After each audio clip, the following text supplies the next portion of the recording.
मैं पढ़ रही हूँ अनुराग का खत। ये खत कुछ इमोशनल है क्योंकि ये उन्होंने उनके लिए लिखा है जिनसे ये प्रेम करते थे और जो इनसे प्रेम करती थी, लेकिन ये दोनों मिल नहीं सके या कहें कि शादी नहीं हो सकी क्योंकि ये दोनों अलग अलग धर्मों के हैं। अनुराग ने हमें ये खत भेजा है और उन्होंने खुद ही इसका शीर्षक दिया है आखिरी खत।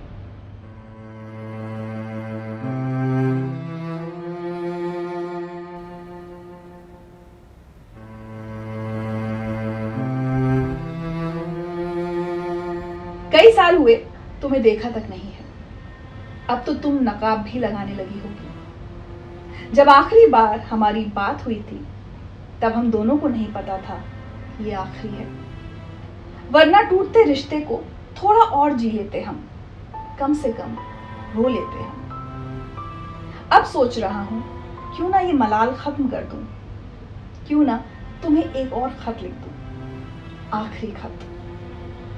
अरे इतना ही क्या सोचा कि पूछूं तुमसे कैसी हो, कि तुम्हारे पुराने खतों से जवाब आ गया। अल्लाह का फजल है, सब खैरियत है, बस तुम्हारी बहुत याद आती है हमें। हाय, दिल फिर धड़क उठा मेरा। अच्छा बताओ कैसी हो, सब खैरियत तो है ना?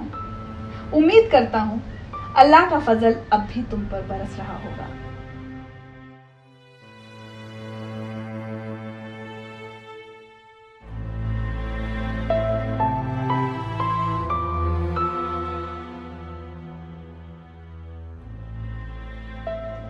तुम्हें याद है ना, जब तुमने 15 दिन बाद मेरे खत का जवाब दिया था तब मैं महज 14 साल का ही था और तुम भी 12 की ही थी शायद। हम दोनों बच्चे इश्क के समंदर में कैसे छलांग लगा लिए, हैरानी होती है कभी कभी ये सोचकर। पता है, तुम्हारा खत मिलते ही मैं भागता हुआ घर से करीब कुछ किलोमीटर दूर चला गया था अकेले में। डर के मारे खत भी नहीं खोल पा रहा था मैं, पता नहीं क्या लिखा हो। बहुत देर बाद हिम्मत करके मैंने कांपते हाथों से खत खोला तो उसमें वो बात लिखी थी जिसने मेरी दुनिया ही बदल दी। तुमने लिखा था, मैं भी तुमसे मोहब्बत करती हूँ। मेरी जिंदगी का सबसे खूबसूरत पल था वो। मैं बार बार खत खोलता, पढ़ता, मुस्कुराता और फिर चूम कर उसे शर्ट की बाईं जेब में रख लेता, अपने दिल के पास। जब भी कभी तसल्ली में मैं बैठता हूँ और तुम्हें याद करता हूँ तो दिल कई बातों के लिए तुम्हारा शुक्रिया अदा करता है। सच में तुम ना होती तो बहुत कुछ जो मुझ में है ना होता। तुमने मेरे मन को विस्तार दिया। तुम्हें याद है ना, सबसे पहली गजल मैंने तुम्हारे लिए ही लिखी थी और फिर वहीं से तो लिखने का सिलसिला शुरू हो गया था। जब भी मेरी किसी रचना पे मुझे तारीफ मिलती है तो मुझे अज्ञे की वो पंक्तियां याद आ जाती हैं। श्रेय नहीं था कुछ मेरा, मैं तो डूब गया था स्वयं शून्य में। और सबसे जरूरी बात, कभी ये ना समझना कि मुझे तुमसे कोई भी शिकायत है, बिल्कुल भी नहीं है, मगर लोगों से है। मुझे याद है पहली बार जब मैंने तुम्हारी आंखों में मजहब का डर देखा था, तुम कहती भी थी कि हम शायद कभी ना मिल पाए क्योंकि हमारे मजहब अलग है।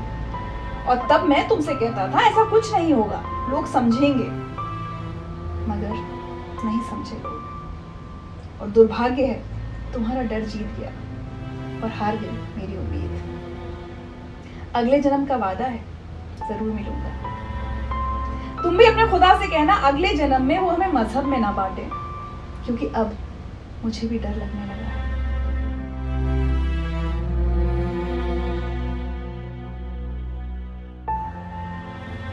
अब ये आखिरी खत है तो दिल घबरा सा रहा है।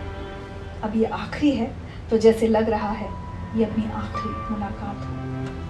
मैं तुम्हारे लिए दुआएं करता रहूंगा। मेरी तरफ से अपना ख्याल रखना, अपनी जिंदगी को ऐसे जीना कि दुनिया से विदा लेते वक्त कोई शिकायत ना रह जाए।